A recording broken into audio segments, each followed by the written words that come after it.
everybody, and welcome to episode number 19 of the Clarity Project podcast. I am your host, Carl Umali. For today's episode of the Clarity Project podcast, I'm going to get my notebook and I'm going to read the notes in it and I'm going to reflect on my notes afterwards. If you don't know that yet, then probably this is your first episode. So I'm going to run it to you real quick on the reason why I do that. Because the way that you do your notes and the way that you take down your notes, it's actually a two-step process. The first step is that the activity of you taking down notes, right? Writing the notes, putting pen to paper of the notes that you took. That's the first step.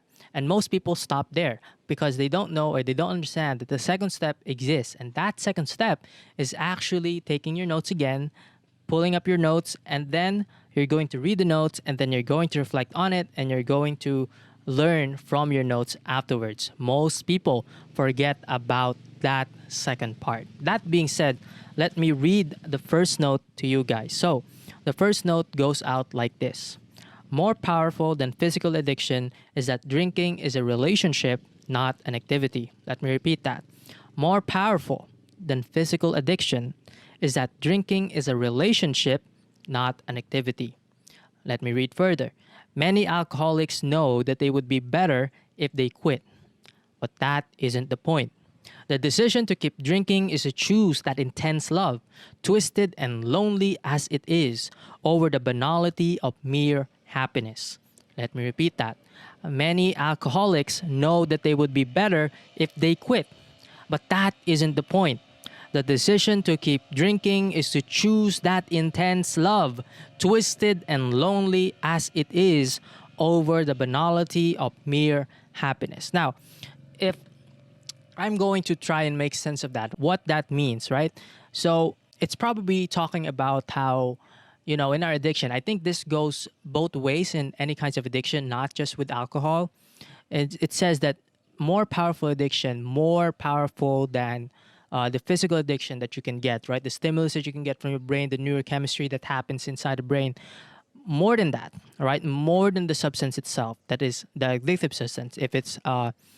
If you're addicted to some sort of cigarettes or something like that, or tobacco, then it's probably nicotine, right?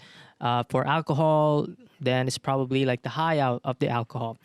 So if that is the case, if it is more than these substances, it is more than these chemicals, then what is the reason for why people keep doing the things even though they know that they should quit it, right? It says here, right? It says that alcoholics know that they would be better off if they stop drinking altogether, and yet they do it anyways. The reason for that is because it has become a relationship. What? Relationship? I know, it sounds weird. What do you mean a relationship, right? Because when we think about relationship, we think about people, right? We think about friends, we think about a lover, we talk about romantic relationships, things of that nature. Familiar relationship is also included there. But how can we have a relationship with an animate object, right? How can we have a relationship with a physical object or something, like an activity? How does that even work? Perhaps you should remove your understanding from it in terms of a friendly relationship, because of course you cannot talk to an alcohol, you cannot talk to cigarettes, you cannot talk to these things. You would be crazy to do that. At the same time, you cannot develop the same friendship that you would have with alcohol or with cigarettes. But rather, I think what this is trying to tell us is it is a relationship in terms of familiarity. It is relationship in terms of comfortability.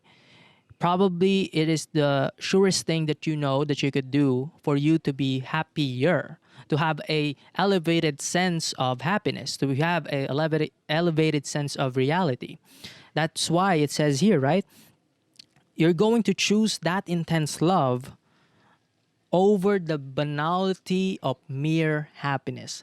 Let me try and dissect that term, right? Mere happiness. What does that mean? When we think about happiness, we usually think of happiness as happiness, right? You're happy, that's it. But we never really think about happiness in terms of levels. How happy are you, right? On a scale of 1 to 10, how happy are you? 1, are you 2, are you 3, are you 10, are you 11? Are you elated so much? Are you happy so much that, it goes beyond the scale? Now, here's the thing. If you're abusing substances, if you are doing these kinds of highs, I'm not a neurosurgeon, I'm not a neurochemist, I'm not a neurologist, But I can tell you this, if you do that, your baseline of happiness will increase, right? For if you're not doing any of those things, your standards of happiness goes at a certain level. Let's say it's 5. That's your baseline happiness. But if you do something that's so high, that's so elated, that's so artificial, that is inorganic, then your baseline would be higher, right? It would learn to adapt to be higher. So right now your baseline is going to be 7. Now your baseline is going to be 8. Your baseline is going to be 10. And what that does is that every time that you feel happy, when you're supposed to be feeling really happy at 5, right? Remember, if your baseline is 5, if your baseline is 5, then that means if you get happy at the level of 5, then that's okay.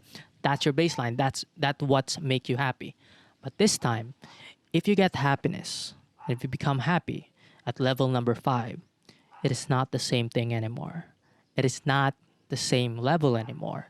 You don't get the same happiness anymore, even though it's the same level, because your levers are all screwed up, right? Because you are doing all of these things. And it's also a surefire thing, right? Nothing is guaranteed in this life but happiness. And there's a lot of ways that you could guarantee it, but artificially, this is the way to do, right? It's an easy escape. It's an easy choice to be able to just gather up these substances and have a relationship with them in terms of, I know that if I take this, I'm going to be okay. And at the very least, I'm fine. Because at the first time that you're doing it, it feels so good. It feels so crazy. It feels so amazing. But at a certain point, it just becomes maintenance, right? Because without it, life is so banal. Banalness of happiness. Happiness isn't a good thing anymore. It is now seen as banal. And once something like happiness that's so great is seen as banal, you got to be able to replicate that. You got to be able to duplicate that. You got to be able to manufacture that. And what if your means of manufacturing it is with these things? It becomes not only an activity, it becomes a relationship. So, do you have any addiction right now? Or at the very least, do you have something that you are doing, a bad habit that you keep doing over and over again, even though you should not do it? You're aware for yourself that you should stop it, and yet you're doing it. It could be as simple and as mundane or as frivolous as you would think as scrolling through social media for hours on end every day. How many hours have you been scrolling through social media? Putting those productive hours somewhere else, right? Instead of you wasting those hours instead of putting it into something productive. What will happen to your life if you just get rid of those hours, right? Of you scrolling mindlessly on social media. What if you become more purposeful with your screen time, right? It could be as simple as that. Or it could be simple as, stopping consuming the things that you know are bad for you. The content creators that you know are toxic to you, not really giving you enough value. What if you, for one day only, right, decide for yourself, you know what, I'm going to change. You know what, things are going to be different. Things are not going to be the same thing anymore, right? This is the day that I say enough is enough. I'm going to change. I'm going to take a step forward towards the right path. And that path might not be clear to you yet. That path might not be that structured right now, right? It must be murky. It must be obscure right now. You can't see the light at the end of the tunnel yet. But the important thing is you're heading right into the right direction. You're trying to retrace your steps. You're trying to go forward to a place where you know that you should be. And then again, it's difficult. You know what you do. You know what you need to do. You know that this is what you should do. You don't need me to tell you that you need to change. You don't need me or anybody else to tell you what is it exactly that you need to improve on. You know what you need to improve on. You know your shortcomings. You know the things that you lack. You know the things that you need to improve. You know the things that you need extra little effort on. You know the things you need to drop. You know the things that you need to limit yourself to. You know the things that you need to get rid of. And yet, what are you doing? You're still in this spiral. You're still in this downward spiral, not doing anything about it. As I'm saying that, I am reminded of a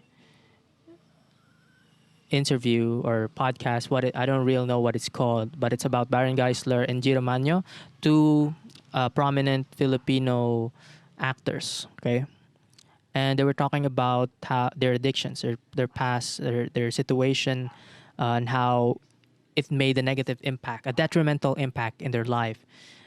They were addicted to substance, right? Alcohol, hard drugs, things of that nature. And they were very accomplished actors, and yet it got in their way of becoming more successful, or in general just having a better life, right? It made them lose all of their money, right? It hurt their relationships, it hurt the people that they're most close to. And in that interview, Baron said about how there's no cure. And when Baron said that for his situation, for his condition, there's no cure, I was like, oh my gosh. It has gotten to that point, right? It has already crossed the Rubicon. It has no cure, but it is only the only thing that you could do about it is that you can manage it. So it means that there's no turning back. It means that, well, they've crossed the Rubicon. It means that it is already too late in terms of curing it or stopping it. That made me realize of the things that could become a habit. And once they become a habit, it could become an addiction. Once they become an addiction, it becomes part of your system. And the only thing that you could do about them when it's too late is to manage it. Not cure it, not get rid of it, but manage it. Baron shared how management is a way for you to be able to prevent yourself from going that downward spiral again. It could be a means for you to be able to reflect again on the things that you're doing, all right? Staying away from provocations, staying away from the things that might provoke a certain stimulus, right? All of these things, right? You have to make it hard for you to do it, right? And make it easy for you to continue on this right path. And then, hope that relapse is not going to happen anytime soon. Or if it happens, you're going to come back again. Because the way that they put it is that you only manage it, right?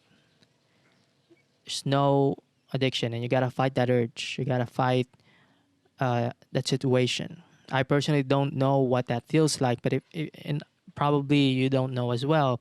But if you know, then you probably would like to share, like in the comments or stuff like that. But it's a really difficult thing to handle. It's a really difficult thing to be living, a really difficult situation to live in. And that being said, you got to be more mindful about the things that you're doing now. You might think that it's not hurting you now.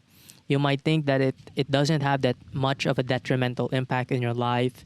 You might think that you can get away with it. You might think that it's manageable, right? You're not going to be addicted. You're someone you're responsible about it. But even so, right? You never know. It's your system against you. Mind over matter. But at the end of the day, that's the reality, right? If it's too late, it's too late. Well, it's not totally too late, but now it's a little bit harder. So think about it right now when it's still easy. Think about it right now when it's still below addiction line, when it's still below the management line, when it's still curable, when there's still something that you can do about it.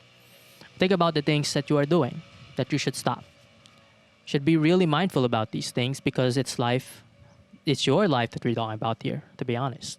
It's your life to be able to have that decision for yourself that these are the list of things that I should be avoiding. These are the list of things that I should stop doing. And these are the list of things that I should start doing. These are the list of things that I should be engaging in more. And once you have that clarity, you could pinpoint now, oh, I need to stay away from that. Oh, I have to be here more, right? I have to step away from these things. I have to be here, all right? I have to be elsewhere. I have to be a better place. I have to be in a more productive place, in a more wholesome place, in a more loving place, or stuff like that. That being said, let me read further, okay? So this one is also from the same date. It's actually like the next passage. if you're watching this instead of listening to this. So it's right here in the bottom. Here's the passage. He had wanted to be special rather than happy. Achilles chose glory slash excellence over life and chose death.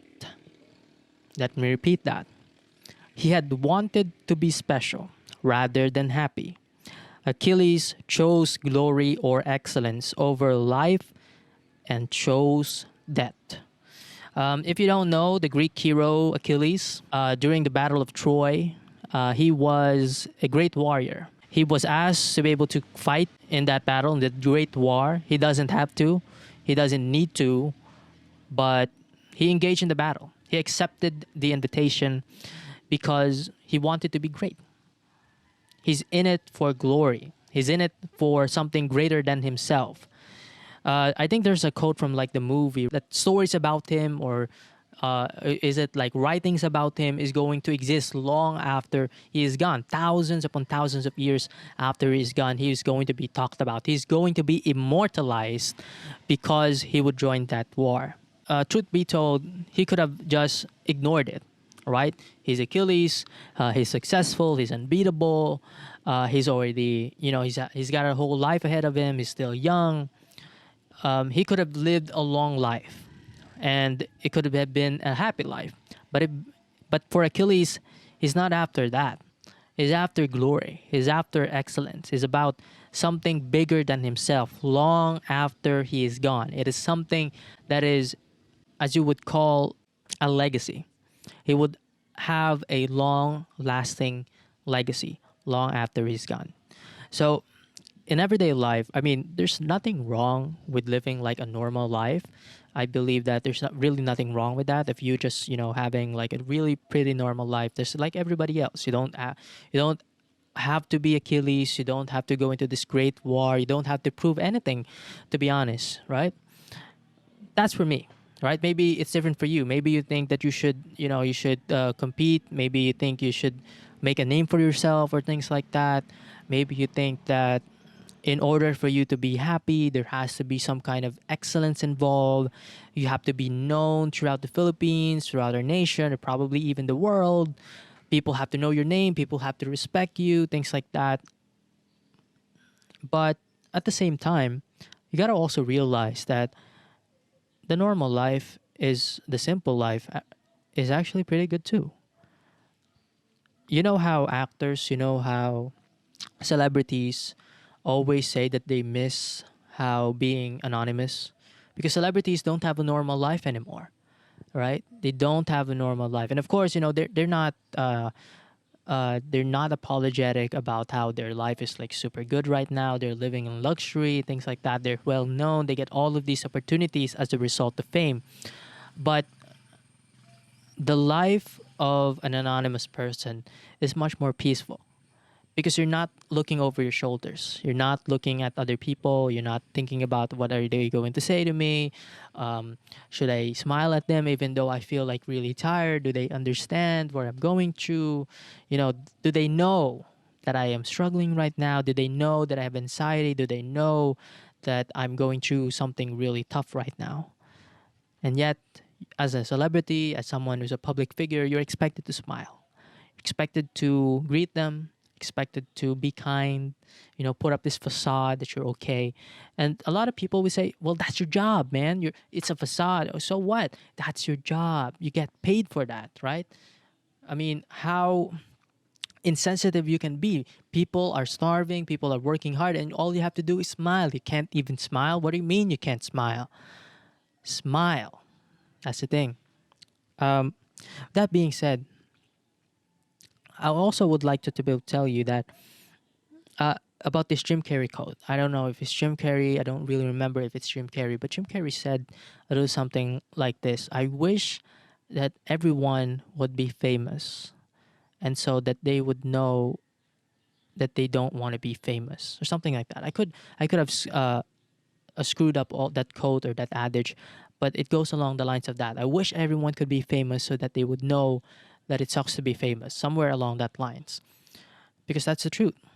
The goal in life is to be rich and anonymous, not rich and famous. Because if you're rich and anonymous, you could be able to have the freedom, right? You could go anywhere and no one's going to bother you. You could have your own time, you can have your own place, your own safe space without thinking about what other people will think about you. Then, of course, you could be uncancellable. A lot of celebrities, a lot of comedians have become uncancellable. What does that mean? It means that you cannot be canceled. You just simply don't care anymore, right? So a lot of comedians, stand-up comedians, are even testing out the crowd, right? Cancel me, things like that. And in a way, it works because if you say that, cancel me, I dare you, cancel me, and there's really nothing that they can cancel you with, then that works. But what if something happens, and now you're cancelable? In other words, and I think an alliteration of that, uncancellable, you become unsellable, right? So your brands pull out, right? Your endorsements pulls out because they cannot sell you anymore. Uncancellable, but if something bad happens, you're now unsellable. They can't sell you anymore. That's the thing. So in a normal life, you won't be thinking about any of these things, right? You won't be thinking about any of these things. The anonymous life, the beauty.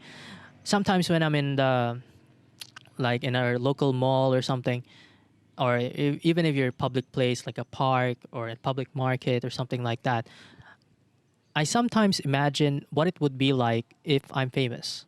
And it's not because like, oh my gosh, I can't wait to be famous. Not like that. It's just that there's a magic in being in a crowded place and no one knows who you are.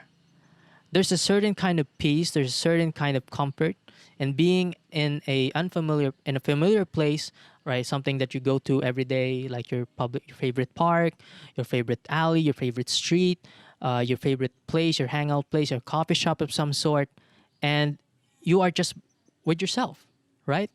And no one's bothering you. No one is coming up to you, and no one knows you. It's much more comfortable that way.